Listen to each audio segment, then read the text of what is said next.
You've made a colossal blunder. You're fired. Don't you dare show your face at the office again." After bellowing these words, Mr. Anderson, the department head, stormed out of the room. "So I'm getting the axe, huh? I've been a solid contributor to the company, never slipping up big time, but it looks like I've got to hit the job market again." But then, just 2 days into my sacking, my cell suddenly starts ringing. "Thank goodness, Mr. Jack, you've picked up. Could you come back to the office right away?" Hearing that, I arrived at the office, and what I saw was, "My name is Jack. I live with my gentle wife and an energetic 8-year-old son, making us a family of 3. I work for a subsidiary of a major food manufacturer, handling the ordering and delivery of food products. Handling both commercial products for restaurants and eateries and retail items for home use means inventory management is a real challenge. All in all, it's a job that demands constant attention to avoid mistakes, but I've managed to work efficiently without any major errors so far. However, there's one troublesome guy at work. 'Hey, Jack, you were supposed to finish this report by today, right?' The one calling out to me loudly is Mr. Anderson, the department head. Mr. Anderson, my boss, is younger than me, in his 40s. The reason being Mr. Anderson is the son of the department head at the parent company, a major food manufacturer. He's always bossing me around with his arrogant attitude. Moreover, he's the kind who always thinks he's right, yet ironically, he's pretty hopeless at his job. He's been the department head for just 2 weeks now, but Mr. Anderson seems to have taken a disliking to me. He comes by daily, dumping more work on my desk. 'After you're done with that, get these documents ready too. Hurry up,' he orders. 'Yes, sir. Act on your own before your boss tells you to.' Seriously, you're so clueless."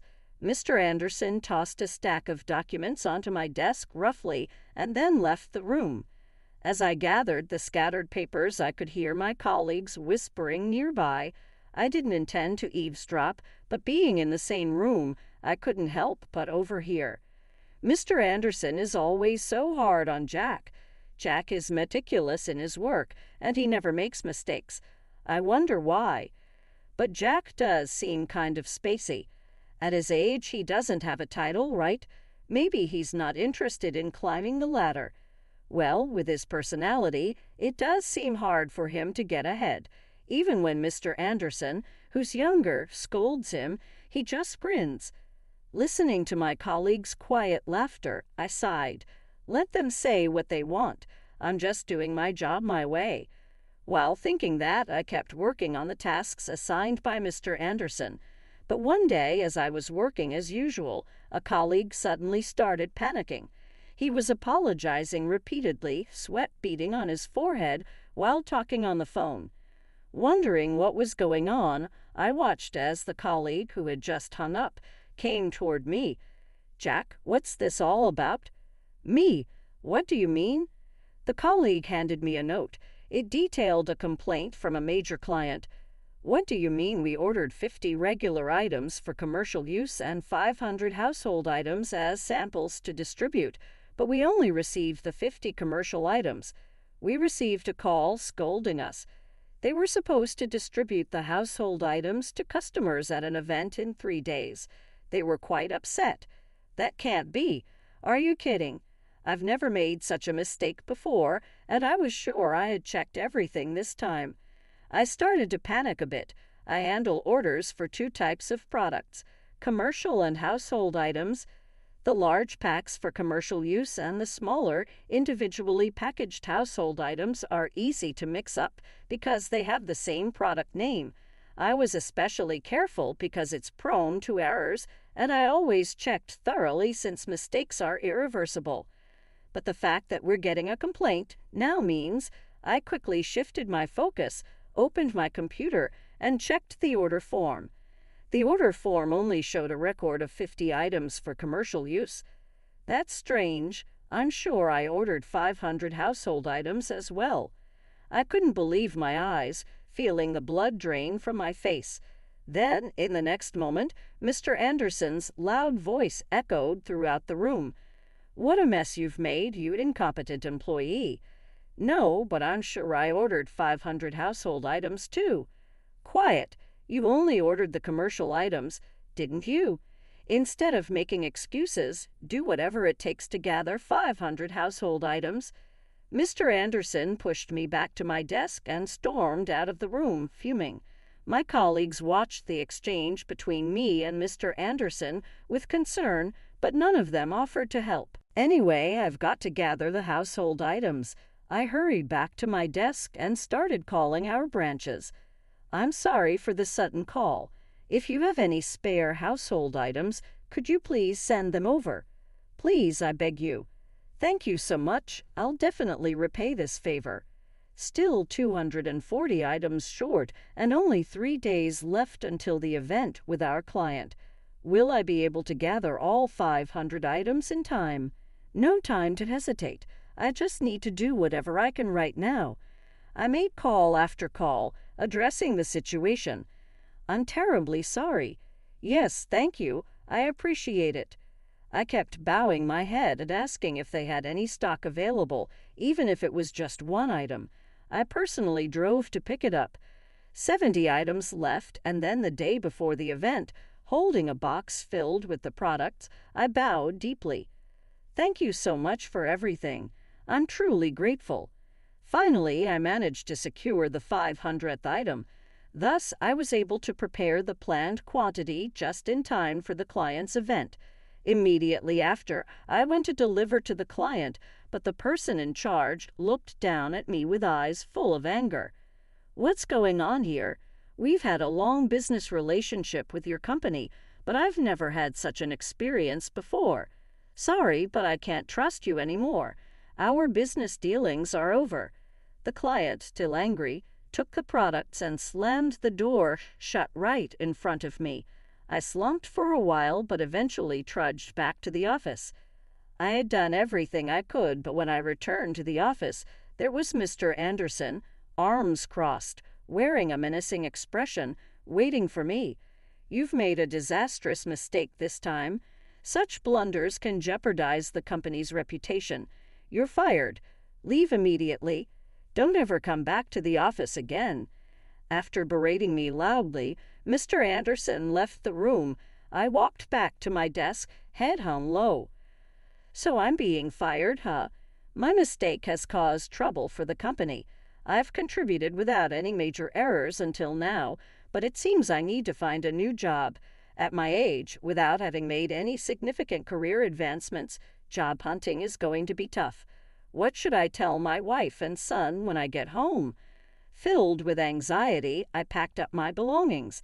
After the regular work hours, I bowed to my colleagues. "I'm sorry for the inconvenience I've caused due to my actions. Thank you for your hard work. I'll be taking my leave now." Feeling sorry yet apologizing to everyone, I left the office. Once I finished the procedures to use my remaining paid leave, there was nothing left for me to do at this company. These last 3 days have really been exhausting. Rotating my neck and shoulders, I could hear them crack. How should I talk to my wife and son when I get home? Will they be disappointed in me? Think of me as a failure? No, they'll greet me with smiles as usual.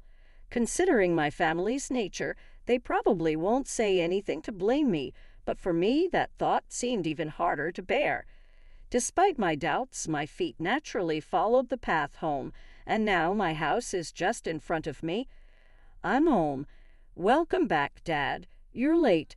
"Oh, you don't look well. Is something wrong?" Holding my energetically jumping son, I shake my head with a smile at my wife's question. "Yeah, just a little something. I'll talk about it later." "All right, let's have dinner after you change." I slowly headed to my room. My wife and son greeted me with smiles. Just as I thought they would. That's why it's even harder to figure out what to say to them. "Anyway, let's talk after dinner." Regaining my composure, I returned to the living room where my wife and son were waiting. Let's eat. So, what's going on? You seem a bit down, Dad. Did something happen?" Hearing my wife and son take turns expressing their concern for me, my heart started pounding loudly. But I couldn't keep it hidden forever. I braced myself, took a deep breath, and began to speak slowly. "I'm sorry, both of you. It looks like I've been fired from my job." Hearing my words, my wife's eyes widened in shock, seemingly unable to say anything. Instead, it was my son who raised his voice. "Awesome, Dad. You don't have to go to work anymore." "Ah, yeah, that's right. I'll be home for a while starting tomorrow." "Yay. Then let's go to the amusement park. I've been wanting to go." My son looked at me with a beaming smile. Faced with my son's unexpected reaction, I could only stare back at him. Then my wife began to smile quietly. "That's a great idea. Dad has been really busy lately. It'll be good for him to relax. I'm happy to have you at home, too." Stunned by my wife and son's responses, I was at a loss for words, but at the same time I felt incredibly relieved. I see neither of them blames me for being fired. I guess it's okay for me to stay at home for a while. Come to think of it, since our son grew up, we haven't really gone out much. I left all the child care and household matters to my wife, so maybe it's good that I can now spend time with the family. Chewing over these thoughts in my mind, I smiled at them both. "Yeah, let's go to the amusement park this weekend when school is out." "Yay, it's a promise. Dad, I'm looking forward to it already." The living room filled with the happy voices of my family. What a warm and joyful dinner table this is. I'm lucky to have such happy moments. With a slightly relieved feeling, I continued my meal. But the next morning, after taking my paid leave, my cell phone suddenly rang. The caller was a colleague from work. I wonder what it is. Did I make another mistake? Feeling a bit anxious, I answered the phone. "Hello, this is Jack." "Good, you answered. Jack, I'm sorry to bother you during your leave, but could you come to the office right away?"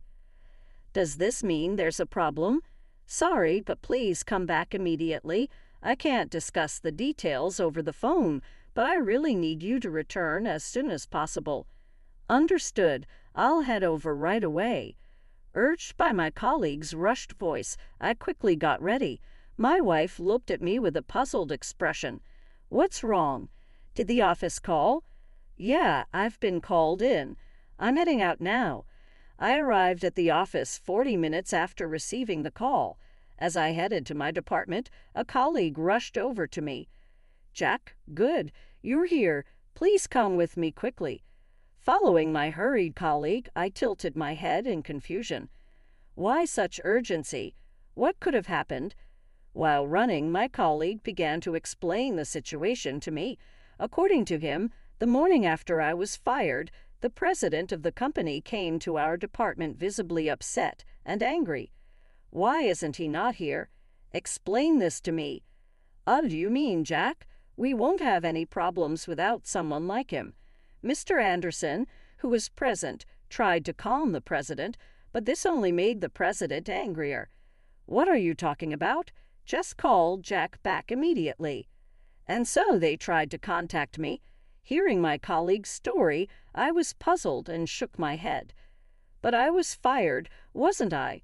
My colleague, equally confused, could only offer a bewildered expression. I was led to a room where the president and a scowling Mr. Anderson were already waiting. "Ah, Jack, glad you could make it back." I was fired, you know." Hearing the word fired, the president looked momentarily surprised, then his cheeks relaxed into a hearty laugh. "There's no way we'd fire you. If you were gone, who would handle the communications with our clients?" Saying this, the president showed me his computer screen. It displayed the order page for our products, finding a section marked with a red warning sign. I couldn't help but exclaim, "Hold on, this is odd, President. It seems no orders have been placed since the day after I was fired and took my paid leave." "Well, that's because you weren't here," the president replied. Why can't orders be placed without me?" "Because this is a job that only you, Jack, can do." The president said this and then handed a memo to Mr. Anderson, who had been sitting quietly.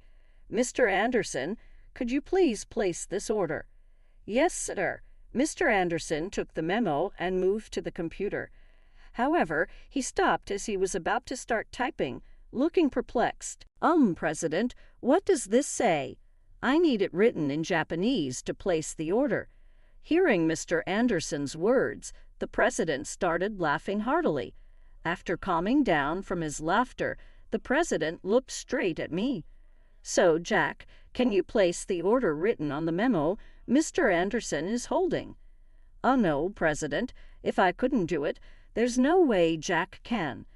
"Just stand up and give the memo to Jack at the president's command." Mr. Anderson, returning to his grumpy expression, reluctantly handed me the memo while pushing it into my hand. He glared at me as if to say, "There's no way you can do this." I took the memo and sat in front of the computer as instructed, checking the order details. Then I began to input the order as usual. "This is a food product from Singapore. I'm placing the order now." Odd is that in English, it looks like completely different words are written there. The next one is an Australian product. What is this product called? I can't read this. Mr. Anderson spoke to me, but I continued to input and place orders for the items on the memo. After entering all the items on the memo, I looked at the president's face. "If there are more, I can order them right away. It's about time for the regular order with South Africa, isn't it?" "Right. Someone bring over any order requests. With Jack back, we can handle them quickly." As the president's words echoed, several employees hurried over. "Mr. Jack, could you please handle this and this one too, please? It's urgent." As I busily input orders handed to me one after another, I could hear Mr. Anderson grumbling in the distance.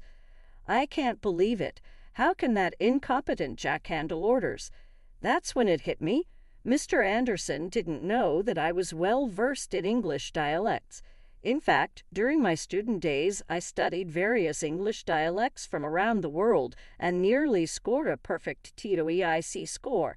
I especially studied English influenced by local languages in places like Singapore and South Africa, so I didn't have to look up local words for each order. Being able to read and write all the interactions with traders from various countries had been incredibly helpful in our dealings. After entering all the requested orders, I meticulously checked each product name and quantity for accuracy. All right, everything looks correct. Sending now. I felt relieved after successfully completing the orders, but then I noticed something unusual. What's this? This computer is dedicated to order processing, and it's designed to display the order history and the last update history upon completion of the ordering process. Moreover, to operate this computer, one must enter their employee ID, which also records the name of the employee who was handling it. When I checked the records, the last update date was still set to the day I was declared fired.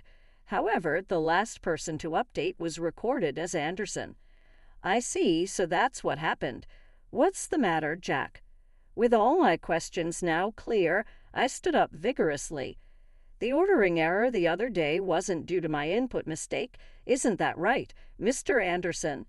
No, what are you talking about? It was your mistake that got you fired.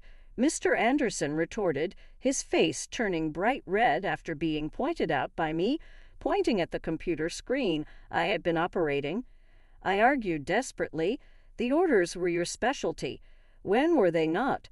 Plus, you just said that only you can read that incomprehensible English. Still refusing to admit it, Then let me show you the evidence. With that, I quickly printed out the screen and showed the printed paper to everyone present. Look here, the last updated section shows the name Anderson, doesn't it? No, that's Anderson. The department head muttered in a fluster, waving his hands, but everyone's gaze was fixed on the paper I was holding. The president took the paper from me, carefully examining Anderson's name. After a while, he spoke in a solemn tone. "It seems you are the one who should leave this company, Mr. Anderson." No, this is some kind of mistake." Anderson turned pale, trying to make excuses. The president, with a stern look, declared to him, "I'll be reporting this matter to your father as well. Be prepared for the appropriate actions to be taken." After giving Anderson a long, hard look, the president walked away from the scene. Anderson let out a short cry before collapsing weakly to the floor. Meanwhile, I was surrounded by my colleagues, who all started talking to me at once. "Jack, we had no idea you had such a skill. Honestly, we thought you were incompetent at your job. We're really sorry about that. I thought you were a bit odd and didn't talk much. Sorry about that." "Don't worry about it. You guys didn't do anything wrong to me. No need to apologize. Besides, it looks like I'll still be able to work here at the company, so let's keep up the good work together," I said to my colleagues, who were bowing their heads as they looked up with relieved faces. I felt a sense of ease and my tension loosened. Having proven that I hadn't made a mistake, I safely returned home. When I told my wife and son that I was able to return to work, they were genuinely happy for me. A few days later, while I was still on my paid leave, my phone rang again. It was the company president. "Sorry to bother you during your time off. Actually, I got a call from the president of our client company. They specifically asked to pass a message to you." "What happened?" I asked. "Well, after the confusion with the order mistake, the client company contacted us. They remembered how diligently you had been handling our dealings with them and suspected there might have been some mistake. They couldn't believe it was your fault," the president explained. "Ah, that's what happened." I mused as the memories of that time came back to me. I always knew we had a long-standing relationship with that client, but to think they had such a high regard for me was heartwarming. The president continued speaking. "I always had a hunch it couldn't have been your mistake, but who would have thought Anderson was the one tampering with the records? I'm truly sorry about this whole situation. After the incident, we had a meeting with the upper management, and as a result, Anderson has been terminated for his misconduct. It was only appropriate given the extent of what he did. Anderson's father, a high-ranking executive at our parent company, couldn't save him from being fired. According to the president, Anderson is now trying to find a job at another company, but his reputation for tampering with records is making it difficult." After hanging up the phone, I took a deep breath. Now I can get back to work as usual. With Anderson gone, it's time to put in even more effort. With Anderson gone, I'm even more motivated to work hard. Seeing my renewed enthusiasm, my wife chuckled. "It seems like something good happened." The next day, we went to the amusement park as a family, a trip we had promised our son. We enjoyed the park, watching our son's happy face. "Mom, Dad, we can reserve priority tickets here," he exclaimed. "Wow, that's convenient," I replied as he explained a system allowing us to access attractions quickly within a specified time. Seeing how much my son had grown without my realizing filled me with warmth. We spent the whole day enjoying the amusement park. Then the day to return to work arrived. "I'm off," I said, leaving home earlier than usual. The familiar commute seemed brighter to me. Arriving at the office, I brushed off my suit and entered. "Good morning," I greeted. "Good morning, Mr. Jack. I'm sorry to ask so early, but could you handle this?" a colleague asked, handing me an order form for Singapore. "Of course. Leave it to me." And so my daily routine